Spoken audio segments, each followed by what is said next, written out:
The Synchro Exceed Festival is here, and I'm going to show you the best decks for the event as I do for every other event. Let's go. There can only be one winner, and you're looking at it. Let's go.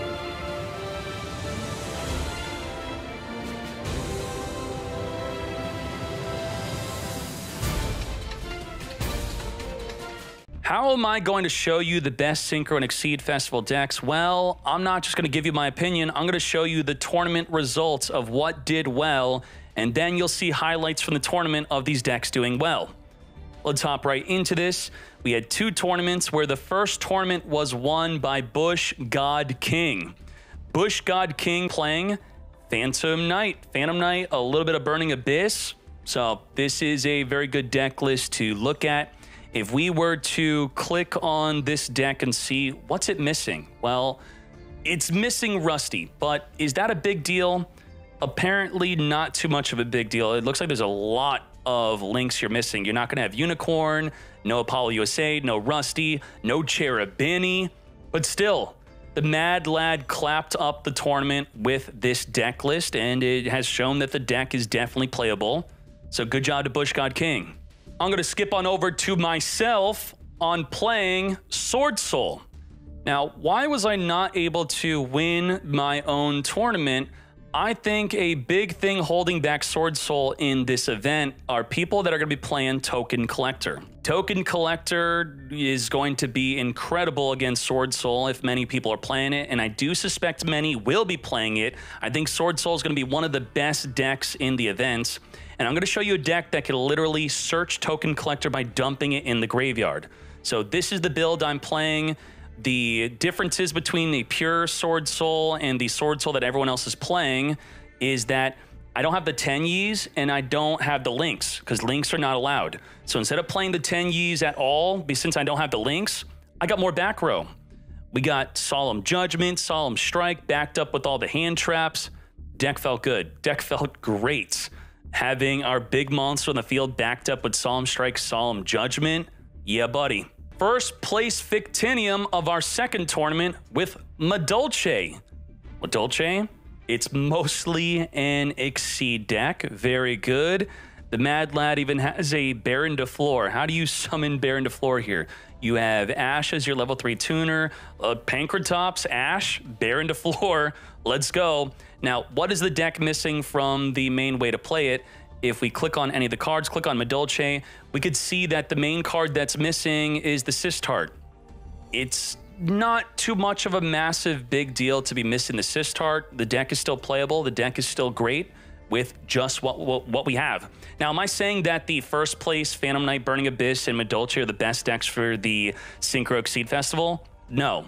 I'm showing you the full top 4 of both events that we ran, both tournaments. Any of these decks from both tournaments, possibly, if not equally, are going to be great decks to use for the event. Second place on the first event, we have Alisad with Pure Sword Soul. No Tenyi, looking similar to how my build is. He's got the triple tactics talent, more Nibiru than me. He even thrown in a droplet. Droplet's very good. Very good. Either my build or something like this looks good. Now, Trident, Zodiac. Zodiac is a great deck. It's a deck that can facilitate a ton of hand traps. If you were to count all the non-Zodiac cards on this deck, it's probably more so than the actual Zodiacs we're playing. It's probably about 2/3 of the deck, if not 3/4 of the deck, are non-Zodiac cards, and then you just wham, bam, thank you, ma'am, go into the Trident plays, into the Zeus, into even Chakanine, resummoning the Trident. Very good. Second place Clyde Strife of the second tournament was an 8-axis go second deck. So what is the deck missing compared to the real build? I'll click on Sekka's Light to then see how the deck's built. Let's look on 8-axis blind second. Deck's not missing anything. You could full power play this deck in the event if you want to just go second. He's got token collectors for the expected Sword Souls and even the adventure engine that people are going to be playing because the ban list is not going to be live during the event. I don't think so. So they will still have the 2 adventure water enchantress. Very nice. Dimension Shifter, not very good against Sword Soul, but if people are playing Virtual Worlds, that's a very good card to use against Virtual World. Against some decks, this could just be an auto win. Now you must be thinking, Dkayed, where is the Numeron? It's here. This will be probably the fastest deck alongside the Blind Second deck. If you want to get quick gems, this might be the deck to play. You'll have quick losses, quick wins. Wham, bam, thank you, ma'am. You don't really have to think. If you like eating glue, then this is a great deck. Let's go. Now, I was surprised by this next deck, the final deck. Dinos. No Link. What the? This is a triple token. You see the hate for Sword Soul? The hate for Sword Soul was strong. Cody actually knocked me out of the top 4 of this event, the second one, with Token Collector. I also got knocked out by Token Collector because of Virtual World deck, which I do want to recommend Virtual World also. Even though it did not top the event, I do think it's a deck that will do well, because if we look at the breakdown for Virtual World, it's full power besides obviously missing the True King of All Calamities, which is banned. So everything besides True King of All Calamities, you got the full deck. Beatrice is easily made on the first turn. Beatrice will send a Token Collector from the deck to the graveyard. Then you're going to counter Sword Soul. Now, what is this Dino deck missing from being super normal and top tier outside of this, even though it's not a top tier deck, but is going to potentially do very well in the Synchro Exceed Festival event?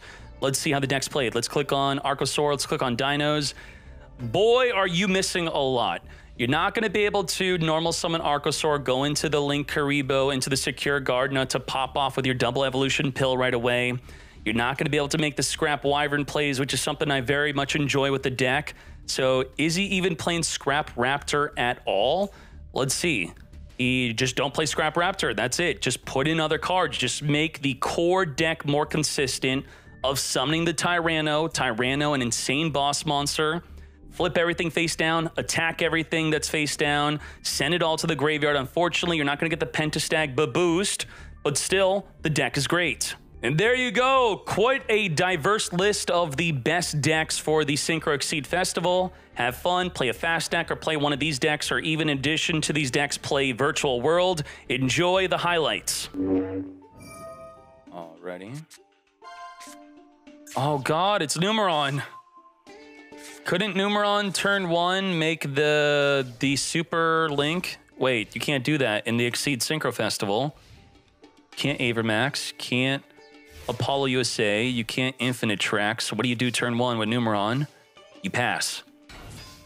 Numeron Wall on the field or the hand. You can activate a Numeron network from your deck. Pankratops. Yo, Imperm. Bro, what are you doing? What is that? Numeron Wall. We Numeron Wallin. Control no cards, take the damage. You could, after you take damage, you could special summon to stop the battle phase. Okay. Oh, he was waiting with the Pankratops. Now, you might be thinking, why didn't he activate Pankratops right away? It is generally better to wait for the activation of the Numeron Network, which is a hard once per turn. You activate Numeron Network, you chain Pankratops, then he cannot activate another Numeron Network, but then you get Kaiju'd. Okay, what are you going to play around? Kaiju or the double Numeron Network? Let's go. Oh, Kaiju into Numeron into Nibiru. That's the 5th summon. Let's go, let's go. Wait, you're both crazy go second decks. Special summoning the Alpha, special summoning the Danger, Kaijuing over the Mad Lad, Danger, Pago, special summoning onto the field as a level 8. Phantom Lord, Phantom Lord, Photon Lord, Phantom Photon Lord. Special summoning his own Kaiju. The Photon Lord's going to be able to negate a monster effect, negating the Numeron. No Numeron to negate. Clyde Design. Advancing to the grand finals. This is the grand finale. Let's go. De-shifting. Everything sent to the graveyard will now be banished, which stops our main strategy of Madolche, requiring us to return cards in the graveyard back into the deck. One of the most important things to learn with your deck is what you are not allowed to do. So with the Angeli, there's a cannot on this. Where's the cannot? Cannot. Okay, the special summon monster cannot be destroyed in battle. The main cannot is on the petting sore, which locks you in a Madolche only. So this states that you cannot special summon monsters for the rest of the turn except Madolche monsters if you activate the effect on special summon, which is what we did right now, locking ourselves out of making a Baguska. No Baguska now. If he even plays it. How many people play Baguska? 90%. So if we go to Dkayed schedule, Kaijuing the Fool, tributing over the Madolche. So here you go. That is the day. Ash Blossom negating the Sekka Light from drawing 2. Pot of Greed negated. You have a Kaiju, so can I. If you have a Kaiju, only then I can special summon a Kaiju onto my side of the field. Negate the Smoke Mosquito. What was this doing again? Target one face of monster, level becomes the same as that okay, you are just negating the effect to become level 8. Grabbing the Chateau. Kaiju into Kaiju, wiping out that Kaiju. We got Smoke Mosquito at 0 attack, no good. No Exceed, nothing. This is the Exceed Synchro Festival. Let's go. Pancratops is here. Big enough to wipe out the Mosquito, tribute itself to then pop the Godarla if needed. And Jelly with the additional summon, tributing itself to summon. Now, we can't summon our Link monster in Madolche. Is that really a big deal? I don't think it is, actually. I think that's okay. We got our Exceeds. We're mostly an Exceed deck. Just no Sistart. Messenger to the hand. We got another Salon. We do have our additional summon still. We are exceeding. Hookcake is a level 3, so we can't make rank 4s with that. Tiramisu. Ready to spin the entire field back to the deck. Madolche is going to be a good deck for the Synchro Exceed Festival. Damn. Okay. Goodbye to the field. To battle phase we go. Lethal damage. Madolche winning the Synchro Exceed Festival Tournament. Let's go. Damn. Danger, Jackalope, chaining the Max C. We're going to randomly discard, summon, then draw a card. How do you join the tournament? You just have to subscribe. Then within the Discord, the Duel ID is right there. Discarding the Greaves, normal summoning the Ragged Gloves, all under Max C. We're continually summoning Dante. Dante is here. Mill the top 3 cards of the deck. We are milling a Sir and a Ragged Gloves. Ragged Gloves, well, Ragged Gloves is actually detached. We're going to send a Boots. Boots Banish could search for a Fog Blade. So under the Max C, we don't have to summon anymore. And we're good. Set 4 pass under Max C. Hey, join if you're not subbed, then you try to make $5 so that you could sub. Call by the Grave. Banish the Ecclesia. We got Sword Soul. Will Sword Soul be winning the best Synchro Exceed Festival deck tournament? Baron to floor ready to negate. Minus 1200 Keck W, mates. We pop in that backer. We're going to Fog Blade. Negate. Now, we negate the negate so we could pop the other face down mate. Chain Droplet to reduce the Baron to floor to 1500. He still has that summon. He's got Taya banishing from the graveyard. That is... Oh, no, you got outplayed. Holy shite. He banished Blackout. Blackout's going to summon the token. You're negating him summoning a token. He's going to summon a token anyway. Oh, damn. Oh, no. Let's go. Sword Soul. Token summon. This is what we would have to Fog Blade. Negate. Taya did not send a Mo Yi. If he sent Mo Yi and he had a Worm or Sword Soul in the hand, then he could have popped one of his set cards summon. We didn't Mo Yi this game, right? Yeah, we did not. Okay. Ragged Gloves, banishing. Sending the Cloak, banishing. We flaming on for this. Torn Scales to the hand. Torn Scales not discarding for its effect to send a Phantom Knight from the deck to the graveyard. We're going to make Dante, mill 3. We are discarding the Graph to summon Beatrice, Lady of the Eternal. Graph is going to activate, summoning the Sur. Sur is going to die since there is a non-burning abyss in the field. Summoning Skarm. Skarm is now going to die. Fog Blade activating. Come forth and summon Greaves. Triggering the Torn Scales to summon onto the field. We are going to make Break Sword. Break Sword could pop itself plus any other card in the field. Taking out the Baron to floor, at least attempting to do so, as the Impermanence negates. Now, what you could do, I'm not saying you should do it, but you could swing in one of your Exceeds, it dies, or, you know, Beatrice could attack over. But if you swing in and it dies, you could then make a Zeus with your other Exceed. If you're not restricted from summoning Zeus right now. The Break Sword restricts you from summoning Zeus if you were to special summon from the grave. Does Beatrice restrict you in any way? I don't think so. We did have 3 Judgment, so we definitely had Triple Secrets. Knowledge was not a thing. Spellbook of Life was a thing. We didn't have Link Summons, obviously. We had High Priestess. We had the Field Spell. I think we didn't have Library. That's kind of new. Spellbook of Judgment we played at 3. And we had Jaugen. And then, if you activated at least 3 spells, you're going to special summon Jaugen.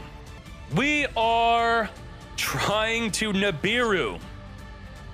What the heck just happened here? We Exceed summoned into Zeus. We activate Nibiru. We then chained Zeus. We're now chaining Droplet to the Zeus. What? Negate. Nibiru. Tribute as many face-up monsters on the field as possible. Negated on the wipe. Goodbye to the entire field. And cannot be summoned because it's no longer in the hand. Nuts. Adding Sur back to the hand. A very cool interaction we just saw here. Rip into Emergence. Rip into a Mo Yi, considering if he should summon it to get beaten down. He's going for the beatdown. Mo Yi with no card effect, nothing activatable in the graveyard, just straight up vanilla Axe Raider. Axe Raider is here. Axe Raider is top tier.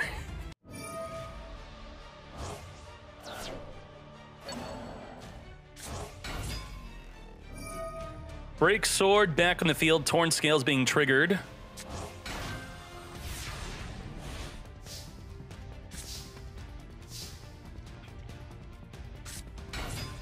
Tor Guide. Guide me to victory.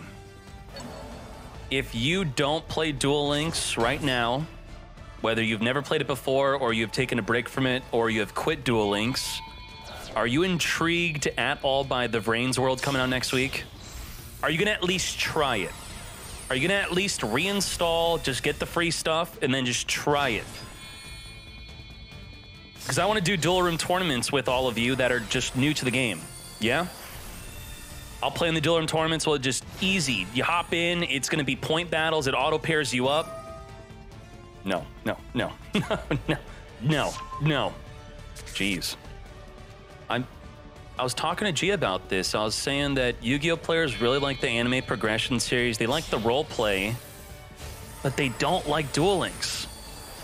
Duel Links is voice acting, cutscenes, crazy summons, anime decks, but you all don't like it. You'd rather have an anime progression series in Master Duel than play Duel Links. I am curious though, are you okay with a structure deck being $11 and not obtainable for free whatsoever? And if getting that structure deck alone is enough to play the game and do well, is that okay? Is that a good thing? Or is that seen as pay to win and toxic? Lethal damage, Bush God King wins it with Phantom Knight's Burning Abyss,